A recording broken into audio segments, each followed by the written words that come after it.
काल पुणे शहरामधल्या जनता वसाहत भागामध्ये अतिशय थरकाप उडवणारी एक घटना घडली। एका 8 ते 9 वर्षाच्या चिमुकलीवर तिच्याच आजोबांनी लैंगिक अत्याचार करण्याचे प्रयत्न केले। आजूबाजूच्या लोकांनी प्रसंगावधान दाखवलं, त्यामुळे या मुलीचा या सगळ्यामध्ये जीवही वाचला आणि इथून पुढे जी काही दुर्घटना घडणार होती, अनुचित प्रकार घडणार होता, तो सुद्धा टळला।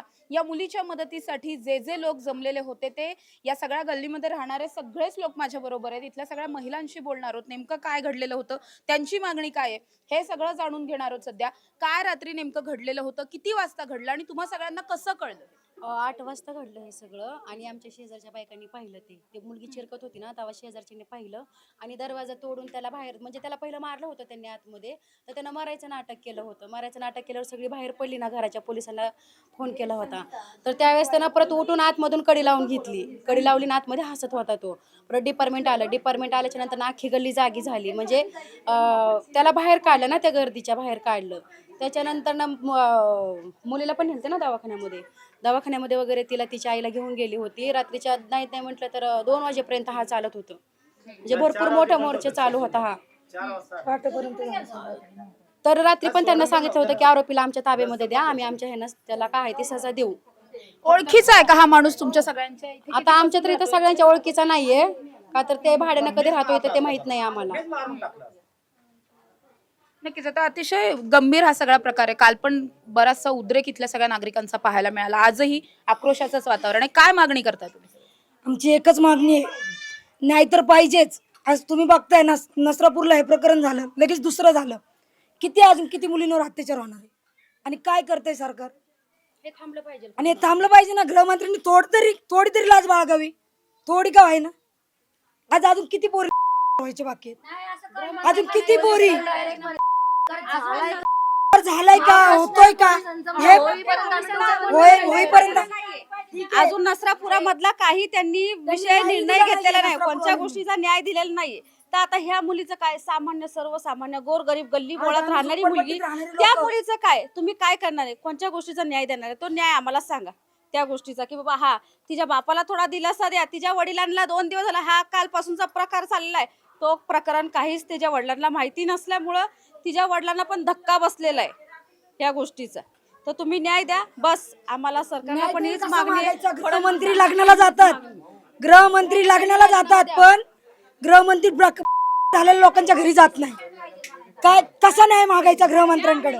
पोलिसांना अडवलं की त्याला आम्हाला आमच्या ताब्यात द्या, तरी दिलं नाही त्यांनी।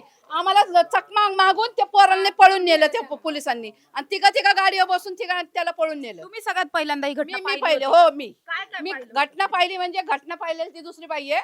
मी फक्त दरवाजा उघडायला लावला, हा दरवाजा उघडायला लावला आणि त्या पोलिसांना म्हणलं बाहेर काढा त्याला, त्यांनी बाहेर काढलं नाही। मग आता आम्हाला न्याय कोण देणार आहे हे पटकेनी सांगा। माणूस काही बोलत होता जेव्हा त्याला बाहेर काढत होते, अडवायचा प्रयत्न करत होता? त्या माणूस काहीच बोलला नाही। ती पोलिस आम्हाला जाऊन देत नव्हती आतमध्ये, पोलिस जाऊन देत नव्हती आम्हाला, आणि पोलिसांनी आम्हाला अजिबात रिस्पेक्ट केलंच नाही। आमच्या पोरांना उलटा मारलाय त्यांनी। की तो गुन्हेगार नाहीये, त्याला सोडा, म्हणजे धरला होता त्याला रोडला। काय करायचं आता, खुलासा तुम्हीच द्यायचा आम्हाला, आणि त्याला फाशी द्यायची म्हणजे द्यायची। आणि दिलीच हे पाहिजे। गुन्हे लय झालेले, लय गुन्हे झाले। आज आमची लेकरं बाळा फिरायचं म्हणलं तर मुश्किल झाली आम्हाला। बाई तुम्ही जे म्हटलात की जनता वसाहतमध्ये याआधी सुद्धा गुन्हेगारी खूप असल्यामुळे मुळातच जनताचं नाव कुठेतरी खराब होतं, ते आता सुधारवण्याचा प्रयत्न पोलीस करत होते, स्थानिक नागरिकांकडून प्रयत्न होत होते। काही वर्षांमध्ये या ठिकाणची बरीचशी पिढी सुद्धा सुशिक्षित झाली आहे। असं सगळं असताना आता अशा एखाद्या घटनेमुळे पुन्हा एकदा जनता वसाहत हे नाव चुकीच्या पद्धतीने पुणे शहरात जात आहे। हो नक्कीच, हेच आहे। आम्ही एवढं लहानाचं मोठं झालो पण कधी झालेलं आमच्या कानावर नाही। आणि पोलिसांचं उत्तर असं की झालंय का, अरे म्हणजे आम्ही व्हायची वाट बघायची का? झोपडपट्टी पोरं आमची लय चांगली आहेत, अशी घाणाटा कधीच प्रकार करणार नाही। हा भांडणं करतील पण असा घाणाटा प्रकार कधीच करणार नाही आमची पोरं।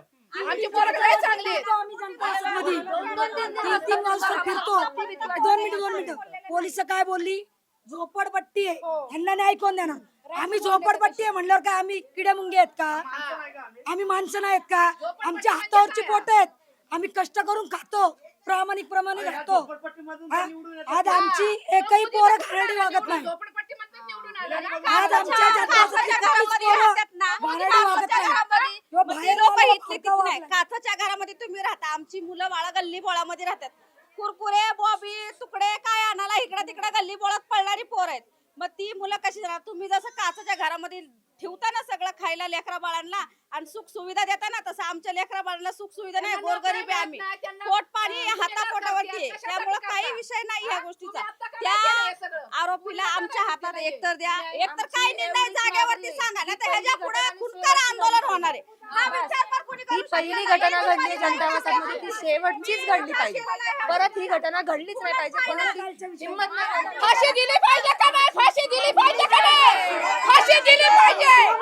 काल पीडितेच्या आईला जे स्टेटमेंट द्यायला नेलं होतं, आम्ही सगळे इथं फक्त 4 जणांचं ते स्टेटमेंट झालेलं आहे.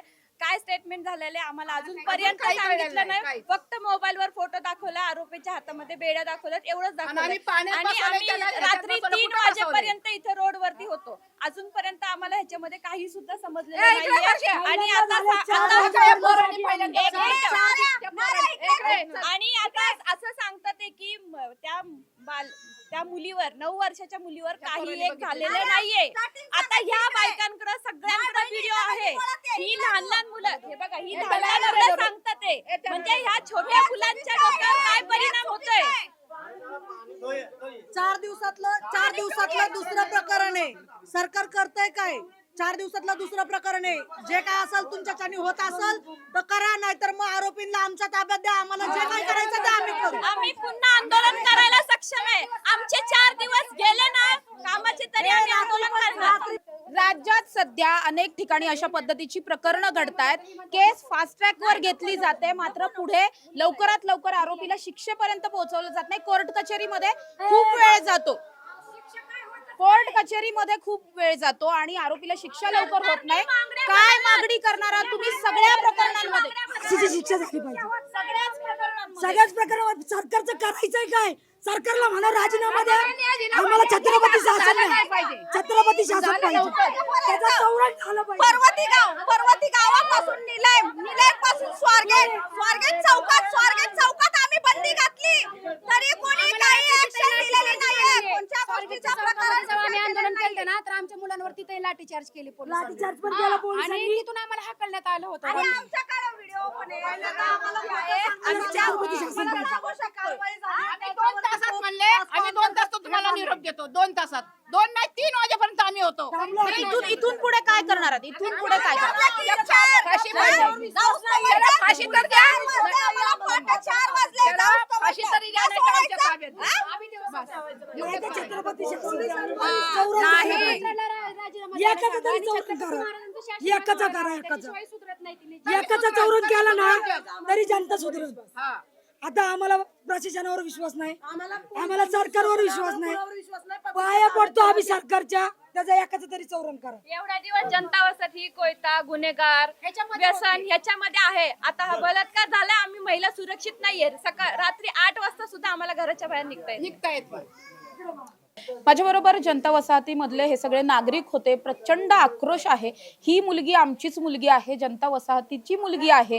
आज तिच्या बरोबर घडलं, उद्या कुणाही बरोबर असं काहीतरी घडू शकतं. त्यामुळे काहीही झालं तरी अशा पद्धतीच्या आरोपीला सोडलं गेलं नाही पाहिजे. एक तरी उदाहरण सेट झालं पाहिजे. एकाला तरी कठोरातली कठोर शिक्षा झाली पाहिजे. अशी शिक्षा झाली पाहिजे जेणेकरून भविष्यात अशा पद्धतीनं कुणीही काहीही करणार नाही, कुणाची हिंमत होणार नाही. अशीच मागणी केली जाते. लवकरात लवकर आरोपीला फाशीची शिक्षा द्या, अन्यथा आरोपीला आमच्या ताब्यात द्या, आम्ही त्याला शिक्षा देऊ. अशा पद्धतीची मागणी इथल्या सगळ्या नागरिकांकडून केली जाते. प्रचंड आक्रोश आहे. आता देखील मोर्चा काढण्याच्या तयारीत हे सगळे नागरिक आहेत आणि पोलिसांना जाब विचारण्याच्या सगळे नागरिक तयारीत असलेले पाहायला मिळतात. तर दुसरीकडे गृहमंत्र्यांनी राजीनामा द्यायला पाहिजे अशी मागणी सुद्धा जोर धरताना पाहायला मिळते. या प्रकरणात पुढे काय होतंय हे पाहणं महत्त्वाचं असणार आहे. कॅमेरा पर्सन निलेश सह समृद्धी जाधव, टॉप न्यूज मराठी, पुणे.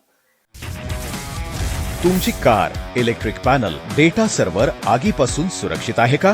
नाही? मग आजच बसवा F protect temperature activated fire suppression device. यामध्ये आहे eco friendly non toxic pressurised liquid, जे आग लागल्यास क्षणार्धात ऍक्टिव्हेट होऊन आगीवरती मिळवते नियंत्रण. बसवण्यास अतिशय सोपे आणि सुटसुटीत. टेकालिपचे एक दर्जेदार उत्पादन एफ प्रोटेक्ट.